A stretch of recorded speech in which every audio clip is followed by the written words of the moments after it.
Car सेवक पर गोलियां किसने चलवाई, किसके आदेश पे चलाई गई और क्यों चलवाई गई? क्या सच में स्वर्गीय मुलायम सिंह यादव जी, जो उस वर्तमान मुख्यमंत्री थे, उन्होंने आदेश दिया था कि कार सेवक को गोलियों से भून दिया जाए?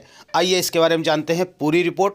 और ये खुलासा आज क्यों हो रहा है? आप जानते हैं राम मंदिर का जो समारोह हो रहा है, कल राम मंदिर प्राण प्रतिष्ठा है, मूर्ति प्रतिष्ठा की जाएगी, उसका विरोध देश के चारों शंकराचार्य कर रहे हैं, लेकिन उसके बाद भी उनके ऊपर तरह तरह के आरोप लगाए जा रहे हैं। कोई कह रहा है आप फलानी पार्टी के, कोई कह रहा है फलानी पार्टी के। आखिर हकीकत क्या है? क्या सच में माननीय मुलायम सिंह यादव जी ने ही आदेश दिया था कि कार सेवक को गोली मार दिया जाए? नहीं, इसके पीछे एक और दूसरा नाम है जो आज एक बहुत बड़े ओहदे पर बैठा है, बहुत बड़ा पद उसको दिया गया। आइए सुनाते हैं उस कार सेवक की जुबानी जिसने कार सेवा में 4 गोलियां खाईं और उसकी हड्डियां 17 जगह से टूटी थीं। आज उसकी जुबानी सुनते हैं, उसका दर्द सुनते हैं कि आखिर वो क्या चाहता है और किसने चलाई थी गोली, किसने चलवाई थी गोलियां। मैं संतोष दुबे हूँ, अयोध्या का मूल निवासी हूँ। मैंने 1990 में जब मुलायम सरकार ने गोलियां चलाई थी तो मुझे 4 गोलियां लगी थी। उसमें उस आंदोलन का अकेला एकमात्र जीवित कार सेवक अयोध्या का हूं। दूसरा, 2 वर्ष बाद 6 दिसंबर 92 को मैं ढांचे के नीचे गिर करके, मुझे तो यही बताया गया था कि ये बाबरी मस्जिद है, हमने उसे तोड़ा। आज आप कहते हैं कि लोगों ने मंदिर तोड़ दिया। आप ही ने तो हमें सिखाया कि वो बाबरी ढांचा उसे तोड़ो, हमने तोड़ दिया मंदिर। जी, हमारे शरीर में 17 जगह से हड्डियां टूटी थी, 17 फ्रैक्चर हुए थे। 22 दिन में कोमा में रहा हूं। हमारी अपेक्षा कोई सरकार बनाने, बिगाड़ने की, विधायक सांसद बनने की थोड़ी थी। हमारी इच्छा और अपेक्षा दोनों और इरादा भी, दृढ़ निश्चय भी था भव्यतम राम मंदिर का। हमने अपना रक्त अयोध्या की गलियों में इसलिए नहीं बहाया था कि आकर चंपत राय नामक कुछ लुटेरे इसको लूट कर ले जाए। बाबर ने तो 1 मंदिर तोड़ा था, ये सैकड़ों मंदिर तोड़े।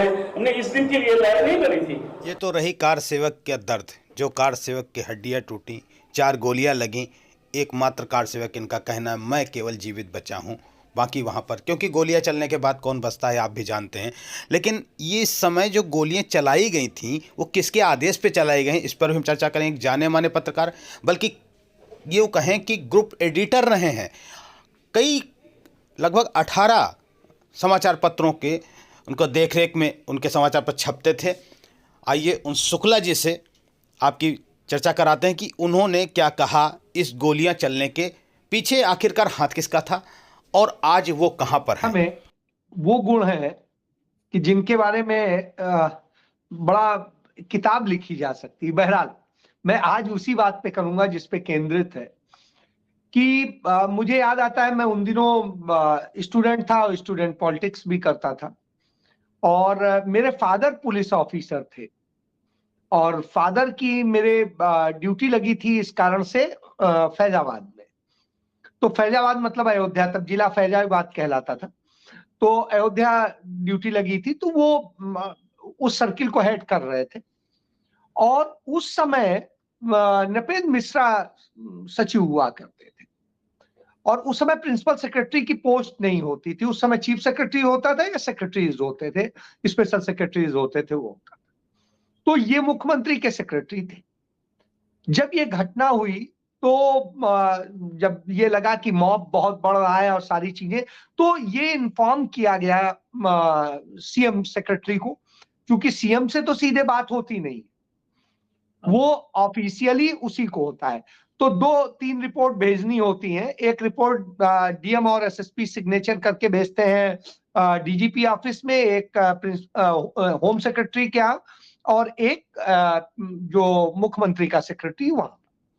तो वैसे ही भेजी गई।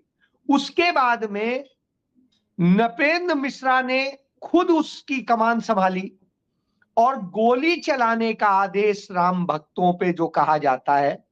अब हालांकि मैं उस समय जो स्थिति थी, राम भक्त नहीं कहेंगे, दंगाई कहा जाता है, क्योंकि वो दंगा कर रहे थे, तोड़फोड़ करना चाहते थे, दूसरी चीजें करना चाहते थे।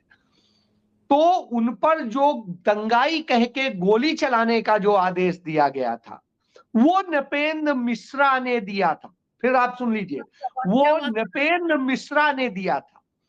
और इस बारे में जी, इस बारे में मैं पूरी तरीके से इसलिए वाकिफ हूं क्योंकि बीइंग अ पुलिस ऑफिसर तमाम सारी चीजें फादर को उस समय सीधे ही जो की पोस्ट पे जो जिनकी जिम्मेदारियां थी उन लोगों को लगाया गया था। तो फादर के पास में ड्यूटी थी कम्युनिकेशन को देखने की, और कम्युनिकेशन को देखने की थी तो इसलिए सबको सूचना समय पर पहुंचे सारी ऊपर, क्योंकि कोर्ट का ऑर्डर था कि कोई वो नहीं होना चाहिए। इस कारण से एक एक चीज की पूरी जानकारी उन्हें दी जा रही थी, और जो वहां से आदेश आ रहे थे वो आगे पारित किए जा रहे थे, क्योंकि तब आज की तरह मोबाइल नहीं होते थे, हर बात वायरलेस सेट पे नहीं हो सकती है। तो एक ऑफिसर, जो जिम्मेदार ऑफिसर समझा जाता हो, उसकी ये जिम्मेदारी होती थी वो कम्युनिकेट करे उसके आधार पे।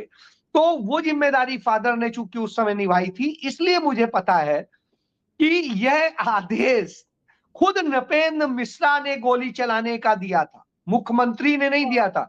बड़ा स्पष्ट सी बात सुन ली, मतलब मुलायम सिंह ने कहीं नहीं फोन किया था, न वायरलेस सेट पे मैसेज था, न किसी का वो था। यह आदेश उनके सचिव नृपेंद्र मिश्रा ने दिया था। चूंकि सचिव जो आदेश करता है वो माना जाता है कि मुख्यमंत्री की तरफ से कर रहा है, तो इस दृष्टिकोण से वो मुख्यमंत्री का कहा जाता है कि मुलायम सिंह ने किया। लेकिन वह आदेश मुलायम सिंह ने नहीं दिया था, वह आदेश नृपेंद्र मिश्रा ने दिया था, और सारा कम्युनिकेशन नृपेंद्र मिश्रा से हो रहा था। उसकी पूरी निगरानी नृपेंद्र मिश्रा कर रहे थे। ये वही नृपेंद्र मिश्रा जो इस समय राम जन्मभूमि ट्रस्ट के सर्वे सर्वा है। क्या नाटक